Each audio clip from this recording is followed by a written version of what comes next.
안녕하십니까? MKS 국가홍비전략연구소 대표이며 나라 바로세우기 운동본부 본부장 민계식입니다. 저는 오늘 미국이 불어온 이후 두 번째 말씀을 드리고자 합니다.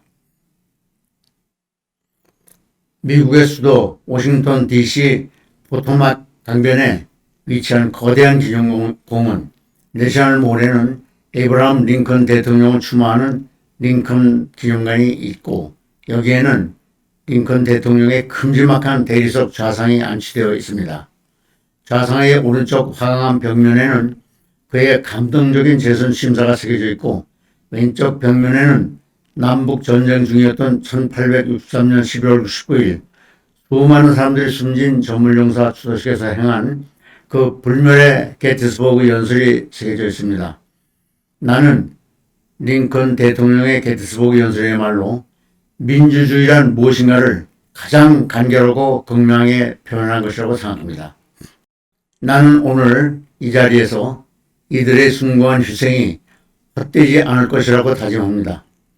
신의 가호 아래 이 나라에서 자유가 새롭게 태동할 것이며 국민을 위한 정부, 영어로는 Government of the people, by the people, for the people.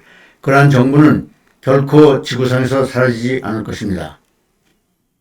링컨의 생애는 평범한 인간이 누구나 걷는 행로를 가장 올바르게 걸어갔다는 데에서 교훈을 줍니다. 링컨은 150여 년 전 사람이지만 그의 포용과 협치는 당신은 물론이고 분열과 갈등으로 얼룩진 오늘날에도 정치인의 가장 소중한 덕목으로 빛나고 있습니다. 링컨에게는 정적이 많았던 것으로 여러 전기에 기술되어 있지만 당시의 상황으로 미뤄보건대 링컨이 중앙정계에 진출했을 때에는 정적이라기보다는 시골뜨기로 취급받았다는 게 저의 생각입니다. 링컨이 미국의 제16대 대통령 선거를 앞두고 공화당 후보 경선에 참여했을 때 공화당 내에는 세먼 체이스와 윌리엄 스워드라는 쟁쟁한 경선 경쟁자가 있었고, 상대당인 민주당의 대통령 후보는 스티븐 더글러스였습니다. 공화당 경선에서 링컨의 가장 강력한 라이벌은 스워드였습니다.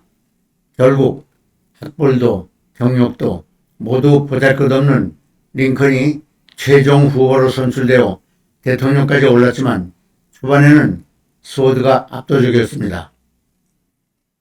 파격은 당선 후에 벌어졌습니다. 링컨은 새 정부를 구성하면서 다시는 쳐다보기도 싫었을 정적 스워드를 국무장관으로 발탁했습니다. 공화당 전당대회에서 링컨을 켄터키 촌뜨기의 수준 이하의 인간이라고 멸시했던 라이벌을 정부의 가장 중요한 직책에 앉힌 것입니다. 측근들의 엄청난 반대에도 링컨은 결정을 바꾸지 않았습니다. 국무장관 윌리엄 스워드는 제종 러시아에서 알래스카를 720만 달러라는 헐값에 매입했습니다. 땅 1000평당 1원씩 주고 산 셈입니다. 알래스카에는 그의 공헌을 기념하기 위해 스워드라는 이름의 아름다운 항구 도시가 있고 줄을 가로지르는 스워드 하이웨이도 있습니다. 스워드는 알래스카라는 거대한 자원의 보고를 미국 땅으로 만들고 서부 개척에 큰 업적을 남긴 미국의 영웅입니다. 그러나 정적 스워드를 국무장관으로 발탁한 사람은 바로 링컨이었습니다. 링컨에게는 에드윈 스탠튼이라는 정적도 있었습니다. 스탠튼은 당시 가장 유명한 변호사의 한 명으로 한 번은 두 사람이 사건을 함께 맡게 된 적이 있었습니다. 이 사실을 모르고 법정에 앉아있던 스탠튼은 링컨을 보자마자 자리에서 벌떡 일어나 저따위 시골뜨기와 어떻게 일을 같이 하려는 겁니까? 하고 외치며 뛰쳐나가 버렸습니다. 스탠튼이 링컨을 이렇게 비하하고 무리하게 행동한 적이 한두 번이 아니었습니다.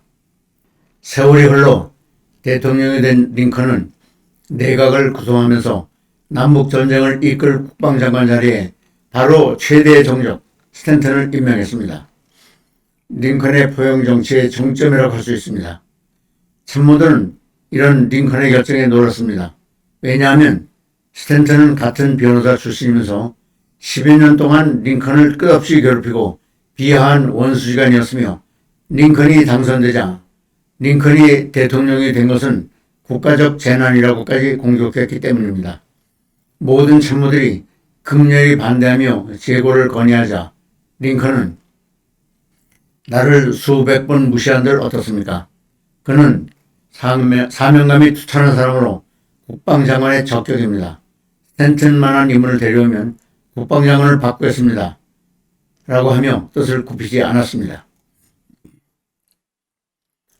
스워드나 스탠턴만이 아니었습니다. 체이스 재무장관도 야전사령관 조지 맥클레런 장군도 링컨을 죽도록 미워했지만 결국은 요직에 등용된 후 승복했고 그를 존경하게 이르렀습니다. 링컨 대통령은 남북전쟁 발발 직전 상대당인 민주당 대통령 후보였던 스티븐 더글라스에게 대통령 특사 자격으로 북부와 남부의 경제주도를 방문해 연방 이탈을 막아달라고 요청했고 더글라스는 흔쾌히 사명을 완수했습니다.